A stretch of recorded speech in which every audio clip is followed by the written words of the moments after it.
Hare Nama Hare Nama eva kevalam Kalo nasteva nasteva nasteva gatiranyatan Hare Nama Hare Nama eva kevalam Kalo nasteva nasteva nasteva gatiranyatan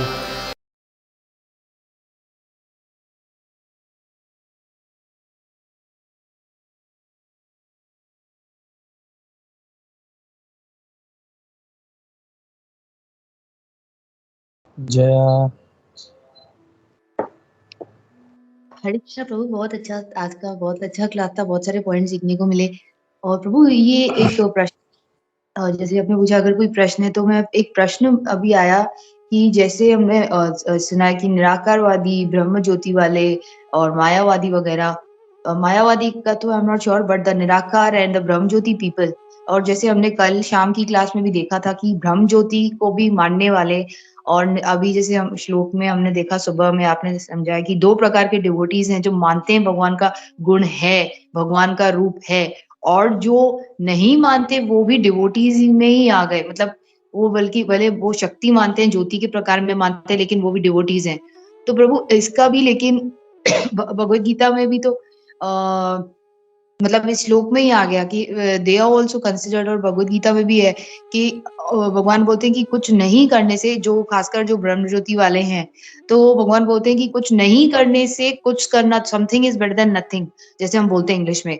तो इसका भी वर्णन आता है गीता में। भगवान बोलते हैं कि एक पर्पट में, I think it's which chapter, I think it's opulence of the Lord, कि क्योंकि ब्रह्म ज्योति भी भगवान का ही एक ऑपुलेंस है, तो अगर वो मानते हैं इसको तो भी मतलब it is better than not believing, than being an atheist. I think that is what he means.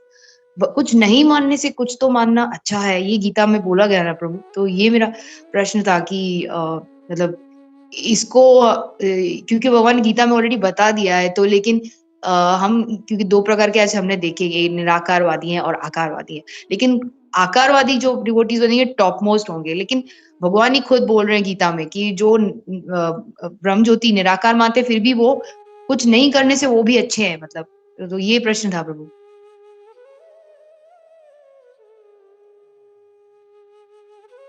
Sorry जी, मैं प्रश्न नहीं समझा। यू आर ट्राइंग टू से कि निराकारवादी होगा तो भी चलेगा क्या? This is what you are trying to से?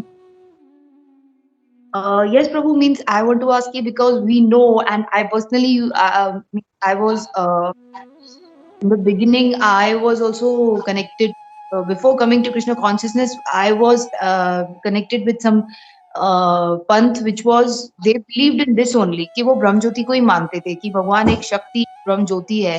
तो भगवान खुद बोल रहे हैं कि कुछ नहीं करने से कुछ तो करना अच्छा ही है। तो अभी जब भगवान खुद परपट में मतलब ये समझाया जा रहा है, तो उसको भी वो भी सही है ना, मतलब लेकिन उससे ऊपर वो जो मानते हैं वो है जो भगवान के आकार को मानते हैं। लेकिन क्योंकि भगवान खुद बोल रहे हैं गीता में कि कुछ नहीं करने से, rather than being an atheist, to at least believe in gods, one of his opulence is the Brahm Jyoti Shakti or the Brahm Jyoti itself. So this is the question. या हरे कृष्णा जया। या कुछ नहीं करने से कुछ करना ज्यादा अच्छा है। और we can say also like this, जैसे 3 प्रकार के खाने के पदार्थ हैं।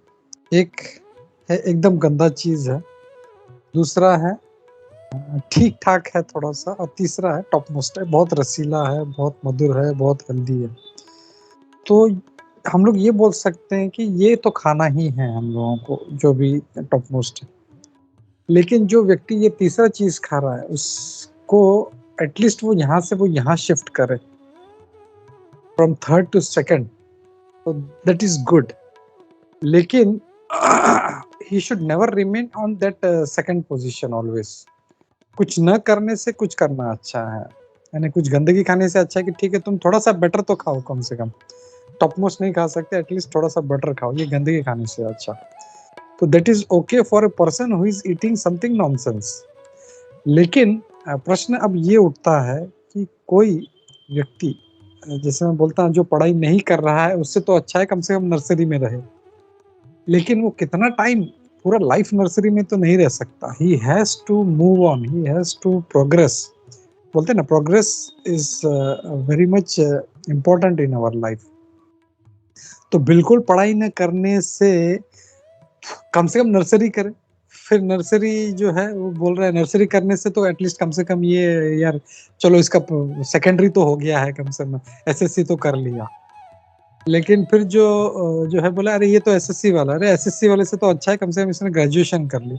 सो there is always progression, there is graduation in life and we have to move along. We can not be stagnant. नहीं मैं ये कर रहा था तो मैं यही करूंगा, मैं यहीं पे अच्छा लगता हूँ, नहीं, दैट कैन नॉट हैपन। आपने मूव किया है, जिस किसी ने जो थर्ड से सेकंड स्टेप में आया है तो फ्रॉम सेकंड से ही has to move on to the top most. लेकिन I am attached to that second position, इसके लिए मैं यहीं पे रहूंगा, that is not correct, that has to be change. Yes Sanatan Nitai Prabhu ji. Hare Krishna Prabhu ji, बहुत बढ़िया क्लास था आपका। And you actually connected all the points और निराकारवादी वगैरह पे आपने बहुत अच्छा इन्फॉर्मेशन दिया प्रभु जी। वो जो जय माता जी का जो क्वेश्चन था उसके ऊपर आपने जो बताया ना, progression from one point two another, वो भी बहुत बढ़िया था। क्योंकि हम लोग भी अगर मतलब भी हम लोग दीक्षा भी लिया है तो हम लोग को भी we have to move to विशुद्ध भक्त, वो लेवल पे अपने को जाना है तो हम लोग को भी कंटिन्यूस प्रोग्रेशन करते रहना पड़ेगा। जब हम लोग पहले भक्ति में नहीं करते थे, फिर भक्ति के मार्ग में आ गए, भक्ति मार्ग में आके हम लोग को दीक्षा मिल गई, वो प्रोग्रेशन कंटिन्यूस हम लोग को भी करना पड़ेगा। प्रभुपाद जी का वो एक पॉइंट था प्रभु जी, वो जस्ट ऐड करना था कि यहाँ पे उन्होंने क्लियरली बताया था कि जो निराकारवादी है वो फर्स्ट लेवल के भक्त है, उसके ऊपर है सेल्फ रियलाइज्ड पर्सन, जो सेल्फ रियलाइज जो परमात्मा पे ये करते हैं, और थर्ड लेवल जो है वो प्योर भक्त जो कृष्ण के साकार रूप पे करते हैं। तो वो जस्ट पॉइंट ऐड करना था। Thank you Prabhu ji. हरे कृष्णा।